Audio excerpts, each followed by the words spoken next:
Welcome back to our Graduate Point. I am San Gupta और इस video में आप जानने वाले हैं कि कौन कौन से क्वेश्चंस आपके एग्ज़ाम में मतलब इंस्टीट्यूट ऑफ आर्कियोलॉजी के 2021-23 वाले एग्ज़ाम में जो भी क्वेश्चंस आए थे सेक्शन ए में उसको मैं आपसे डिस्कस करने वाला हूं, तो आप इस वीडियो में लास्ट तक बने रहें।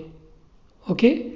मुझे पता है कि आप लोग का जो है कि सेक्शन ए में कोई दिक्कत नहीं हुआ होगा आपको और सेक्शन बी भी आपका ठीक गया होगा, पर सेक्शन सी में आपका पेपर अच्छा नहीं गया होगा अगर मैं गलत नहीं हूँ तो। क्योंकि सेक्शन सी में जो भी मैंने आपको बताए थे या जो भी अगर आपने अपने आप से पढ़े होंगे तो आपका अच्छा गया होगा। वैसे जो भी मैंने बताया था उसमें से बहुत कम क्वेश्चन मतलब ना के बराबर उसमें से आए हैं, ठीक है। पर सेक्शन डी आपका सही गया होगा। तो खैर जैसा भी आपका पेपर गया वो जा चुका है। अभी आप जो है कि अपने इंटरव्यू पे फोकस कीजिए अगर आपका नाम आता है उसमें तो, ठीक है। और अगर नहीं आता है तो फिर से आप ट्राई कर सकते हैं, कोई दिक्कत नहीं, नेक्स्ट ईयर भी आप ट्राई कर सकते हैं। क्योंकि इस बार आपको एक्सपीरियंस अच्छे से हो गया है कैसे एग्ज़ाम देना है। और मैं आपको बता दूं कि आप ये मत सोचिए कि आपका पहली बार नहीं हुआ तो आप अगली बार नहीं देंगे। ऐसे कितने बच्चे हैं जो कि इस बार बता दूं मैं आपको कि तीसरी बार एग्ज़ाम दे रहे हैं, चौथी बार एग्ज़ाम दे रहे हैं, ऐसे भी बच्चे आए हुए थे। आपको नहीं पता होगा, मैंने देखा कि कई स्टूडेंट थे जो मेरे पहले का भी ट्राई किए तो वो भी ट्राई कर रहे हैं। तो ऐसा नहीं, आप दे सकते हैं अगर आपको लगे कि आपके पास वक्त है तो, नहीं तो फिर आपके पास बहुत सारे ऑप्शंस हैं, ज़रूरी थोड़ी नहीं है कि यहाँ से हो। और हाँ, मैं आपको एक और जगह की पीजी डिप्लोमा बारे में बताऊँगा जहाँ पे कि आप एडमिशन लेकर के जो फैसिलिटी आपको यहाँ मिलती है वो शायद फैसिलिटी आपको ना मिले, मगर यहाँ के जो मार्कशीट की वैल्यू है मतलब जहाँ जहाँ आप अप्लाई कर सकते हैं आप उसके ज़रिए भी अप्लाई कर सकते हैं। उसके बारे में आपको बाद में बताऊँगा। फिलहाल में मैं क्वेश्चन सॉल्व कर लेते हैं साथ में, ठीक है। तो देखते हैं क्वेश्चन नंबर जो आपका 1 है वो है थॉमस रॉ किसके शासनकाल में भारत आया था। इसका जो करेक्ट आंसर है वो जहांगीर है। थॉमस रॉ क्यों आया था, ये जो है कि आपको पता है कि डिप्लोमेट था ब्रिटिश गवर्नमेंट का, और ये आया था जहांगीर के दरबार में, ठीक है। और उससे इसने जहांगीर के सामने याचना किया था कि यह व्यापार करना चाहता है भारत के साथ। और जब से ये थॉमस रॉ इंडिया में एंट्री किया, ठीक है, लगभग 1616 के आसपास शायद ये आया हुआ था, ठीक है। तो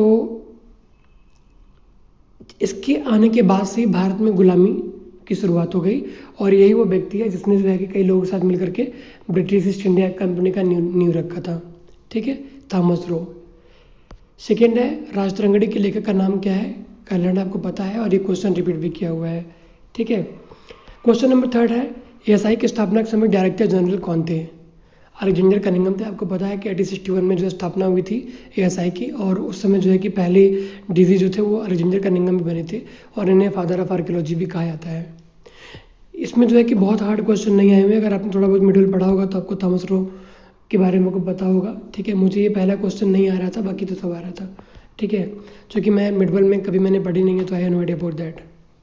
आगे गुर्जर अभिलेख के बारे में बात कर लेते हैं। गुर्जरा जो अभिलेख है ये कहाँ अवस्थित है, ये आपका एमपी में अवस्थित है, ठीक है। इसके बारे में आप गूगल पे सर्च मार लीजिए गुर्जरा के बारे में, ठीक है, इसमें क्या कहानी है, ठीक है। मुझे आता पर अभी माइंड में नहीं है क्या है। थर्ड, बुद्धिस्ट काउंसिलिंग के समय उसका अध्यक्ष कौन था, ठीक है। उसका अध्यक्ष की बात कर रहा है, मतलब चेयरमैन की बात कर रहा है, तो चेयरमैन था मोगलीपुत्तिस, ये इसका करेक्ट आंसर था। जबकि अगर हम बात कर लें कि मतलब इस समय इसका वो कौन था अध्यक्ष, तो ये हो गया किसके शासनकाल में हुआ था, किस सम्राट के, तो वो था आपका अशोका के टाइम पे हुआ था, शायद ये पाटलिपुत्रा में हुआ था, ठीक है। थर्ड, बुद्धिस्ट काउंसिलिंग के बारे में बात कर रहा हूँ, काउंसिलिंग से क्वेश्चंस आ रहे हैं, ठीक है। इस बार जो क्वेश्चन चेंज किया गया है ये एक तरह से अच्छा भी हुआ कि चेंज कर दिया। पैटर्न चेंज करने से ये मालूम पड़ा कि अब क्वेश्चन कहीं से भी आ सकते हैं। अब ये हम नहीं कह सकते कि नहीं यहीं से आएगा, आपको सब पढ़ना पड़ेगा। नाट्यशास्त्र किसने लिखी है, भरत मुनि ने लिखी है, और आपको पता है इसकी रेटिंग लगभग 520 से लेकर 500 AD के आसपास नाट्यशास्त्र की मिलती है, ठीक है। फादर ऑफ प्रेस्ट्री कौन है, ये भी रिपीटेड क्वेश्चन है। रॉबर्ट ब्रूसफोर्ड, आप सभी लोग को पता है ये कौन है, तो यही है। इसके बाद एक क्वेश्चन है कि डॉकयार्ड के प्रमाण कहाँ किस हड़प्पन साइट से मिले हैं, लोथल से मिले, आप सबका सही होगा, सबको पता भी होगा।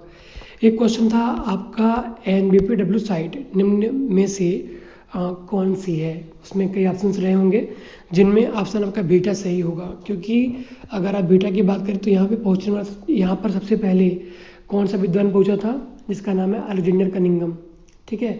इसके बाद पहुंचे थे यहाँ पे सर्जन मार्शल, तो सर्जन मार्शल ने यहाँ पे खुदाई किया था।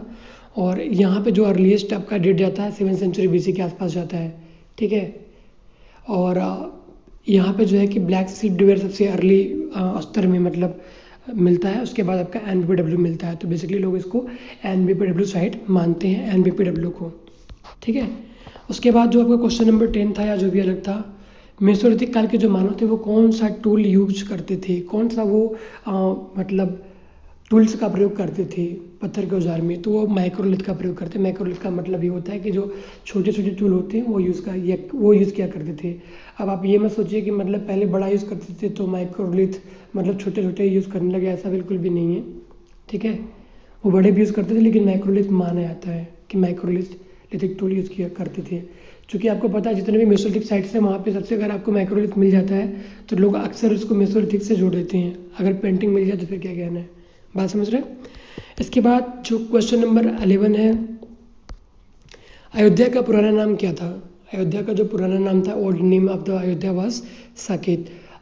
क्वेश्चन नंबर जो 12 है, वो शून्य का अभिलेखीय प्रमाण किस अभिलेख से मिलता है, तो आपको मिलता है मीर भोज के ग्वालियर अभिलेख से। क्वेश्चन नंबर जो 13 है वो है सर्कल बरियल के प्रमाण कहाँ से मिलते हैं, वो मिलते हैं आपका, इसका ऑप्शन में जो है कालीबंगन, लोथल, धोलावीरा और कोई एक और साइट था। तो अभी इसको सर्च करना पड़ेगा, मेरे पास अभी उतना टाइम नहीं है, तो आप लोग प्लीज़ सर्च कर लो। जब भी मौका मिलेगा मैं इसको सर्च करके बताऊंगा इसका करेक्ट आंसर क्या है, ठीक है। तानसेन का संबंध किसके दरबार से था, वो अकबर के टाइम पे था। आपको पता है अकबर के टाइम पे तानसेन थे। तानसेन को मियाँ तानसेन भी शायद कहा जाता था, ठीक है। बृहदेश्वर मंदिर किसने बनवाया था, राजराज प्रथम ने बनवाया था, जो कि चोला था। आपको पता है बृहदेश्वर मंदिर जो है कि पूरी तरीके से ग्रेनाइट से बना है। अगर आपने मेरी वीडियोस पहले के देखे होंगे तो इनमें से बहुत सारे क्वेश्चंस का आंसर मैंने किया हुआ है। इवन मैं आपको बताऊं कि अभी नीचे भी मैं आपको दिखाऊंगा और भी कुछ क्वेश्चंस हैं। ये आपका रिपीटेड क्वेश्चन है, ब्राह्मण का उद्वाचन मतलब डिसैफरमेंट किसने किया था, वो जेम्स प्रिंसेप ने किया था। जो नेक्स्ट क्वेश्चन 17 है वो है कि किस चीनी यात्री ने लुम्बिनी की यात्रा की, वो विंडसांग ने किया था, ठीक है। उसके बाद हम बात कर लेते हैं, गौतम बुद्ध ने अपना पहला उपदेश कहाँ दिया था, सारनाथ दिया था। अगर आपने वीडियो देखा होगा सारनाथ वाला तो वहाँ से आपका 2 क्वेश्चन फंसा होगा। पहला तो ये कि जो मैंने आपको बताई थी कि वहाँ पे जो सारनाथ का जो अभिलेख जो स्तूपा है वहाँ पे, सारनाथ स्तूपा, धम्मिक स्तूपा, उसके बारे में मैंने आपको बताया था, तो वो भी आपने लिख लिया होगा। प्लस सारनाथ से ये भी क्वेश्चन आपका आया था, तो आपको पता ही होगा, इसके बारे में कहने की ज़रूरत नहीं है, ठीक है। किस चीनी यात्री ने लुम्बिनी की यात्रा की थी, ये क्वेश्चन ये भी है, तो इसके बारे में बात कर लेते हैं। इसका करेक्ट आंसर था विंडसांग के बारे में हमको पता है कि ये जब वहाँ के यात्रा करता है तो ये कहता है कि वहाँ पे जो पिलर है उसके ऊपर एक घोड़े की मूर्ति थी। अगर आपने मेरा वीडियो देखा होगा जो मैंने बनाई थी तो उसमें हमने देखा होगा, और वो कहता है कि वो टूटकर गिर चुका है, बात समझ रहे हैं। इसलिए जो है कहते हैं कि इकलौता कोई अभिलेख है जिस पर घोड़े की मूर्ति थी, तो वो था आपका लुम्बिनी पिलर इंस्क्रिप्शन रुमिनदेई का, जहाँ पे गौतम बुद्ध का जन्म हुआ था, ठीक है। इसलिए इसने वहाँ की यात्रा की थी। बाद में अशोक भी वहाँ पे गया था, आपको शायद पूरी कहानी पता होगा, ठीक है। तो इस तरीके से आप समझ सकते हैं।